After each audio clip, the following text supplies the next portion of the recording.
दोस्तों नमस्कार, मैं हूं सोनू मिश्रा। आप हैं मेरे साथ मेरे चैनल सोनू मिश्रा मैथमेटिक्स में। तो दोस्तों आज मैं आपको एसएससी सीजीएल 2023 में जो क्वेश्चन पूछा गया है नंबर सिस्टम का, बहुत ही बेहतरीन क्वेश्चन है जो आज की वीडियो में मैं आपको बताने जा रहा हूँ। तो लगातार बने रहिएगा और मन लगा के सीखिएगा। एक कॉपी कलम लेकर निश्चित रूप से बैठिएगा ताकि जो बातें मैं आपको बताऊँ आप अच्छे से नोट कर पाएं। पहला जो क्वेश्चन है वो डिविजिबिलिटी रूल से है। बहुत ही बेहतरीन क्वेश्चन है। देखिए एसएससी सीएचएसएल 2023 में पूछा गया है।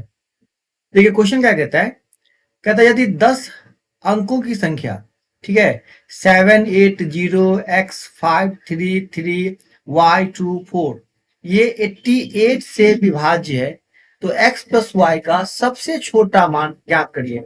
ठीक है, तो सबसे पहले क्या करिए आप, ये 10 जो नंबर है 10 अंकों की उसको आप लिख लीजिए 780x533y24 और ये किससे डिविजिबल है 100%, 88 से। तो आपको पता है कि 88 से डिवाइड होने के लिए इसको हम लिख सकते हैं क्या, को प्राइम नंबर के रूप में 8 गुने 11।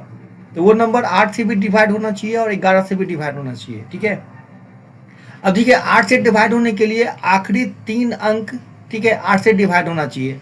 तो इसके लिए क्या है कि y का जो सबसे मिनिमम वैल्यू होना चाहिए ना वो 0 होना चाहिए। ठीक है, तो यहाँ y का मिनिमम वैल्यू निकल गया कितना, 0।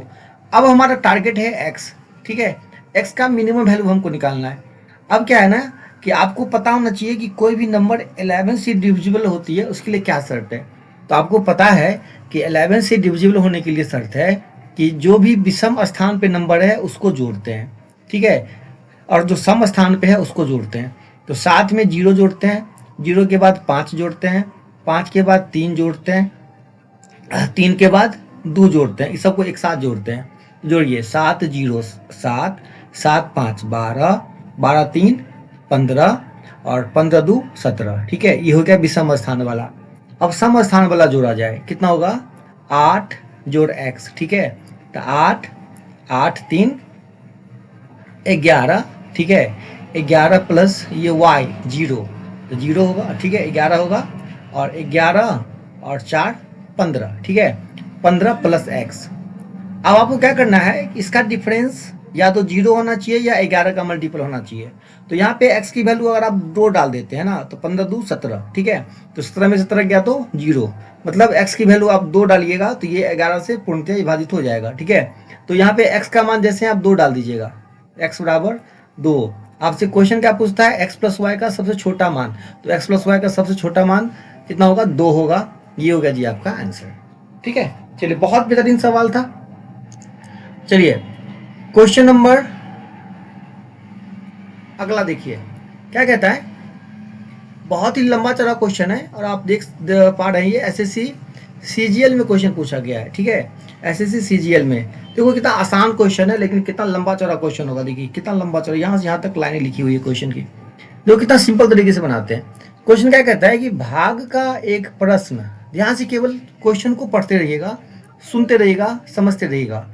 भाग का एक प्रश्न हल करते समय प्रांजल ने, प्रांजल एक स्टूडेंट है, गलती से भाज्य के रूप में एक संख्या ले ली जो मूल भाज्य से 10% अधिक थी। आपको पता है ना कि ये जगह होता है भाज्य का, ठीक है, ये जगह होता है भाजक का और ये जगह होता है भागफल का और ये जगह होता है शेष का। ये बातें आप अच्छी तरह जानते हैं। ठीक है, तो क्वेश्चन में कहता है कि भाग का कोई एक प्रश्न था। ठीक है, भाग के एक प्रश्न में प्रांजल ने भाज्य के रूप में एक संख्या ले ली जो मूल भाज्य से 10% अधिक थी। मतलब जो मूल्य भाज्य था उससे 10% अधिक। मान लेते हैं मूल भाज्य 10% मतलब क्या, 1/10। ठीक है, तो अगर एक का भाज्य 10 मान लेते हैं तो दूसरे का भाज्य ऑटोमेटिक कितना हो जाएगा, 11 हो जाएगा। ठीक है, ये रेशियो में हम लेके चलते हैं। अब कहता है उसने गलती से भाजक के रूप में एक संख्या ले ली जो मूल भाजक से 25% अधिक थी। तो 25% मतलब क्या, 1/4। ठीक है, तो अगर एक का भाजक हम 4 मान लेते हैं तो दूसरे का भाजक कितना हो जाएगा, 5 हो जाएगा। ठीक है, चलिए अब क्या कहता है, मुद्दे की बात क्या है। यदि भाग का मूल प्रश्न, ठीक है, भाग का मूल प्रश्न ये था, ठीक है, का सही भागफल 25 था। इसका भागफल 25 है। यहाँ देखिए जो मैंने रेशियो लिया है उस हिसाब से 25 चौका 100, ठीक है। 100 इसका क्या हो जाएगा, भाज्य हो जाएगा, ठीक है, क्योंकि इसका शेष कितना है, 0 है, ठीक है। शेष 0 है तो डायरेक्ट यहाँ पे क्या करेंगे, 25 चौका 100 हो जाएगा इसका क्या, भाज्य। तो यह मानते हुए कि उसकी गणना में कोई त्रुटि नहीं है, प्रांजल ने कितना भागफल प्राप्त किया। देखिए इसका अगर भाज्य कितना हो जाएगा, 100 हो जाएगा, तो इसका 10% बढ़ा दीजिए, कितना हो जाएगा, ये 110 हो जाएगा, ठीक है। अब इसके अकॉर्डिंग अगर ये 5 है तो इसका भागफल कितना हो जाएगा, 22 हो जाएगा, 22 पंचे 110, ये होगा जी आपका आंसर, ठीक है। क्वेश्चन बहुत लंबा है लेकिन बहुत ही सिंपल तरीके से आप इसको सॉल्व कर सकते हैं। चलिए आज की वीडियो का अगला सवाल, ये भी क्वेश्चन जो है वो डिविजिबिलिटी रूल से है, बहुत ही बेहतरीन क्वेश्चन है, ठीक है। क्वेश्चन कहता है 6 अंकों की संख्या है, ठीक है। एक संख्या है 7x 1 y और x।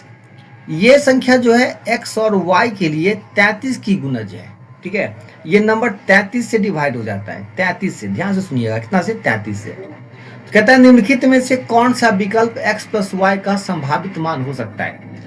टारगेट है x और y, तो x और y का क्या रूल है भाई, जरा ध्यान से सुनिएगा। 33 से अगर संख्या विभाजित है इसका मतलब ये संख्या 3 और 11 दोनों से विभाजित होगी, ठीक है। अब 3 से विभाजित होने के लिए क्या रूल है कि सभी संख्याओं के अंकों का योग 3 से विभाजित होनी चाहिए। तो पहला क्या है भाई, 7 एक 8, ठीक है, 8 plus x plus x 2x, ठीक है, और y प्लस y 2y। ये अब इस संख्या में एक्स वाई का क्या वैल्यू होगा जिससे ये 3 से विभाजित हो जाए, ठीक। अब यहाँ पे एक्स वाई का मान क्लियर नहीं है। अब 11 को टारगेट करते हैं, तो 11 का रूल अभी अभी मैंने बताया कि एक तरफ जो विषम स्थान पे है उसको जोड़ते हैं और जो सम स्थान पे उसको जोड़ते हैं। तो 7 में 1 जोड़िए, 7 1 8 प्लस वाई, ठीक है, 8 प्लस वाई, और इधर हो गया x plus y plus x, मतलब 2x प्लस वाई। दोनों का जो डिफरेंस होना चाहिए ना वो 0 होना चाहिए, ठीक है, बराबर कितना, 0। तो 8 plus y minus 2x minus y बराबर 0, 0 है ना, कैंसिल हो गया। तो 8 बराबर कितना, 2x, तो x बराबर कितना हो गया, 4। चलिए जैसे अब x का मान 4 निकल गया तो अब यहाँ y का मान निकाल सकते हैं। देखिए ये क्या है, 8 प्लस 2x प्लस 2y है ना, तो x का मान 4 डाल देते हैं, तो 4 दूना 8 हो जाएगा ये, और 8 8 16, ठीक है, 16 प्लस 2y। अब y का ऐसा क्या मान डालें ताकि ये 3 से विभाजित हो जाए, ठीक है। तो 16 2 18 हो सकता है, y का मान 1 डाल दीजिए, ठीक है। तो 1 मान डाल देते हैं, तो x का मान कितना निकला था भाई, अब यह भी निकला है, x का मान 4 और y का मान 1, तो x प्लस y का मान 4 1 5, ये संभावित मान आपका होगा, ठीक है। उम्मीद करता हूँ कि ये सारा क्वेश्चन आपके समझ में आ गया होगा। समझ में आ गया तो निश्चित रूप से कमेंट करके बताइएगा। फिर मिलते हैं अगले वीडियो में बहुत ही खूबसूरत सवालों के साथ, तब तक के लिए टाटा बाय बाय।